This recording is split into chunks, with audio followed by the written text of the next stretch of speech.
Assalamualaikum warahmatullahi wabarakatuh. Di sini saya perwakilan dari kelompok 5. Kami akan memulai presentasi untuk menjelaskan makalah yang berjudul Pengujian Hipotesis Deskripsi. Baik, yang pertama adalah latar belakang. Latar belakang ini meliputi macam teknik statistik yang dapat digunakan untuk menguji hipotesis tersebut, yang mencakup statistik parametrik dan statistik non-parametrik. Digunakan statistik parametrik bila data yang akan dianalisis berbentuk interval atau rasio. Sedangkan bila datanya berbentuk nominal atau ordinal, maka dapat digunakan statistik non-parametrik. Statistik parametrik bekerja dengan asumsi bahwa data yang akan dianalisis berdistribusi normal, sedangkan untuk statistik non-parametrik, distribusi data yang akan dianalisis adalah bebas. Baik statistik parametrik maupun non-parametrik selalu berasumsi bahwa sampel yang digunakan sebagai sumber data diambil secara random. Selanjutnya adalah pengujian hipotesis deskripsi atau satu sampel. Pengujian hipotesis deskriptif pada dasarnya merupakan proses pengujian generalisasi hasil penelitian yang didasarkan pada satu sampel. Kesimpulan yang dihasilkan nanti adalah apakah hipotesis yang diuji itu dapat digeneralisasikan. Dalam pengujian ini, variabel penelitiannya bersifat mandiri dan sampelnya hanya satu. Oleh karena itu, hipotesis penelitian tidak berbentuk perbandingan atau hubungan antar dua variabel. Selanjutnya, atau statistik parametrik. Statistik parametrik yang dapat digunakan untuk menguji hipotesis deskriptif bila datanya interval atau rasio adalah t-test satu sampel. Sebenarnya terdapat dua rumus yang dapat digunakan untuk pengujian, yaitu rumus T dan Z. Rumus Z digunakan bila simpangan baku populasi diketahui, dan rumus T bila simpangan baku populasi tidak diketahui, diduga dengan simpangan baku sampel. Sehingga terdapat dua macam pengujian hipotesis deskriptif, yaitu uji dua pihak atau two-tail test dan uji satu pihak atau one-tail test. Uji satu pihak ada dua macam, yaitu uji pihak kanan dan uji pihak kiri. Jenis uji akan digunakan tergantung pada bunyi kalimat hipotesis. Rumus yang dapat digunakan untuk menguji hipotesis deskriptif ini dan data interval atau rasio adalah seperti yang tertera di dalam rumus di samping saya ini.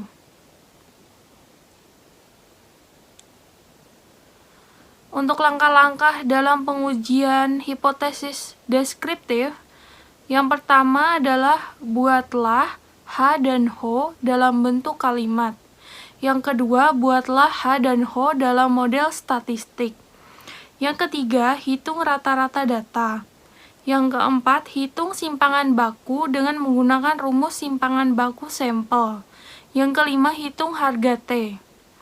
Yang keenam, melihat harga 1, tabel dengan DKN. 1 dan juga diketahui apakah pengujian dengan menggunakan uji pihak kiri, pihak kanan, atau uji dua pihak. Yang ketujuh, membandingkan harga T, hitung dengan 1. Tabel dengan ketentuan jika T hitung lebih besar dari T. Tabel T hitung lebih dari T tabel, maka HO ditulis dengan HA diterima, dan jika 1 sama dengan hitung lebih kecil dari T tabel atau T hitung lebih kecil dari T tabel, maka HO diterima dan HA ditolak. 8. Membuat keputusan pengujian hipotesis.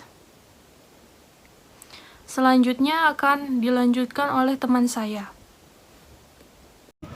Ujian pihak two-tailed test. Ujian dua pihak digunakan bila hipotesis 0 HO berbunyi sama dengan dan hipotesis alternatifnya HA berbunyi tidak sama dengan. HO sama dengan dibagi HA sama dengan. Contoh rumus hipotesis. Hipotesis 0, daya tahan berdiri guru SMA tiap hari sama dengan 8 jam. Hipotesis alternatif, daya tahan berdiri guru SMA tiap hari tidak sama dengan 8 jam. HO, H0 sama dengan M sama dengan 8 jam. HA sama titik 2, H sama dengan 8 jam. Contoh penerapan. Dilakukan penelitian terhadap kualitas mengajar guru dengan kriteria standar. Kualitas mengajar guru adalah 70%. Jumlah sampel penelitian adalah 61 orang guru. Jumlah angket penelitian adalah 15 butir dengan pilihan jawaban A, B, C, dan D. Pilihan ini kemudian diberi nilai sebagai berikut.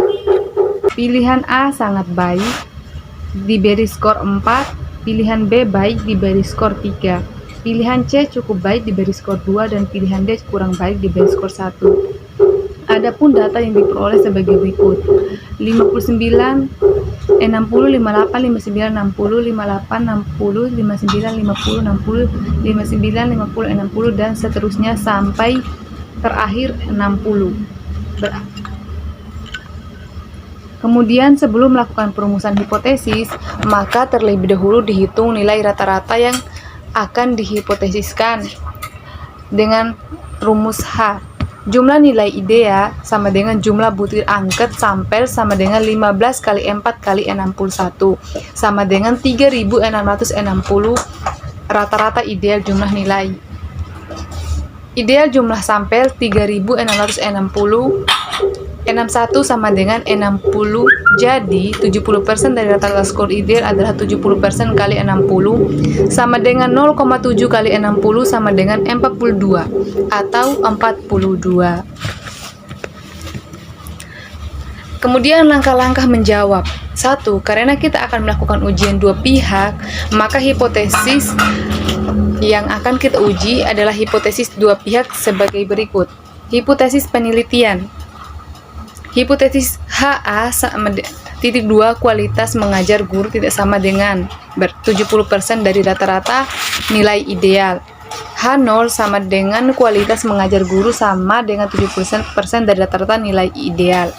Kemudian hipotesis statistika dengan rumus hipotesis statistika H0 sama dengan mu 0 sama dengan M42 HA titik 2 mu 0 tidak sama dengan M42. Yang kedua, menghitung standar deviasi dan rata-rata.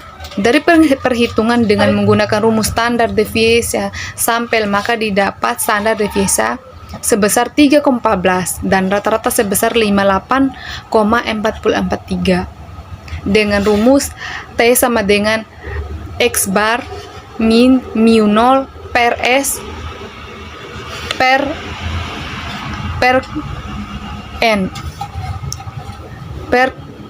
N kurung sama dengan 58,443 dikurang 42 per 3,14 dengan akar 61 per akar 61 sama dengan 41,1075 sama dengan dibulatkan menjadi 41. Yang keempat, dengan taraf signifikasi 0,05 dan dB sama dengan N-1 sama dengan dB sama dengan 61 min 1 sama dengan 60, dan ujian dua pihak didapat T min tabel sama dengan 2005. Menentukan kriteria pengujian. Adapun kriteria pengujian dua pihak sebagai berikut. Jika min T tabel kurang dari T hitung kurang plus T tabel, maka H0 diterima dan HA ditolak. Yang keenam, membandingkan antara T min hitung dan T min tabel. Ternyata min 2000 kurang 41 lebih 2000, maka H0 ditolak dan HA diterima. 7. Kesimpulan, HA sama dengan kualitas mengajar guru tidak sama 70% dari rata-rata nilai ideal diterima. Sedangkan H0, kualitas mengajar guru sama dengan 70% rata-rata nilai ideal ditolak. Selanjutnya ialah uji satu pihak one tile test. A. Uji pihak kiri adalah kualitas. Contoh rumusan hipotesis. Hipotesis 0 mengajar guru paling tinggi 70% dari mata-mata nilai ideal. Hipotesis alternatif adalah kualitas mengajar guru paling rendah atau sama persen dari rata-rata nilai ideal dengan 70. Hipotesis statistiknya H0 sama dengan 70%, HA kurang dari 70%. Contoh penerapan, untuk data dari contoh uji dua pihak di atas, maka tentukan jawaban hipotesis untuk uji pihak kiri. Langkah-langkah menjawab. H0 sama dengan kualitas mengajar guru adalah 70% dari rata-rata nilai ideal. HA sama dengan kualitas mengajar guru paling tinggi 70% dari rata-rata nilai ideal. 2. Hipotesis model statistik. 3. Standar deviasi dan rata-rata dari perhitungan sebelumnya didapat S sama dengan 3,14 dan X sama dengan 58,443. 4. Nilai T hitung. Nilai T hitung adalah sama untuk masing-masing uji, baik itu uji pihak kiri, kanan, atau uji dua pihak. Dari perhitungan uji dua pihak di atas, didapat nilai T hitung adalah 41. 5. Dengan tarif signifikan 0,05 dan 60 dan uji pihak kiri, maka didapat T tabel sebesar 1,671. 6. Kriteria pengujian. Untuk uji pihak kiri, kriteria pengujiannya adalah jika min T tabel kurang dari T hitung, maka H0 diterima dan HA ditolak. Membandingkan T hitung dengan T tabel, didapat T hitung sama dengan 41 dan T tabel sama dengan 1,671. Ternyata min T tabel kurang dari T hitung atau min 1,671 kurang 41, maka H0 diterima dan HA ditolak. Kesimpulannya, HA yang menyatakan kualitas mengajar guru dari rata-rata nilai ideal ditolak, maka 70%, adapun H0 yang menyatakan kualitas mengajar dari rata-rata ideal diterima. B. Uji pihak kiri. Contoh rumusan hipotesis. Hipotesis 0 sama dengan kualitas mengajar guru adalah 70% dari rata-rata nilai ideal. Hipotesis alternatif adalah kualitas mengajar guru lebih dari 70% dari rata-rata nilai ideal. Contoh penerapan. Untuk contoh penelitian pada uji dua pihak, ujian hipotesis dengan menggunakan uji pihak kanan, langkah-langkah menjawab. 1. Hipotesis dalam bentuk kalimat H0 sama dengan kualitas mengajar guru adalah 70% dari rata-rata nilai ideal. HA kualitas mengajar guru paling rendah 70%. 2. Hipotesis statistik. 3. Standar deviasi dan rata-rata dari perhitungan sebelumnya didapat S sama dengan 3,14 dan X 58,443. 4. Mencari T hitung dari perhitungan sebelumnya, didapat T hitung sama dengan 41. 5. Mencari T tabel. Nilai T tabel untuk uji pihak kanan dan uji pihak kiri adalah sama. Jadi nilai T tabel untuk uji pihak kanan adalah 1,671. 6. Kriteria pengujian. Kriteria pengujian untuk uji pihak kanan adalah jika plus T tabel kurang dari T hitung, maka H0 ditolak dan HA diterima. 7. Bandingkan T hitung dengan T tabel. Didapat T T hitung plus 1671 kurang 41, maka H0 ditolak dan HA diterima. 8. Kesimpulan. 41 dan T tabel 1,671, maka T tabel kurang dari T hitung kurang atau HA kualitas mengajar kurang lebih dari 70% dari rata-rata nilai ideal diterima. Sedangkan H0 kualitas mengajar guru adalah 70% dari rata-rata ideal ditolak. Kesimpulan, terdapat beberapa macam teknik statistik yang dapat digunakan untuk menguji hipotesis tersebut yang mencakup statistik parametrik dan statistik non-parametrik. Digunakan statistik parametrik bila data yang akan dianalisis berbentuk interval atau rasio. Sedangkan bila datanya berbentuk nominal atau ordinal, maka dapat digunakan statistik non-parametrik. Statistik parametrik bekerja dengan asumsi bahwa data yang akan dianalisis berdistribusi normal.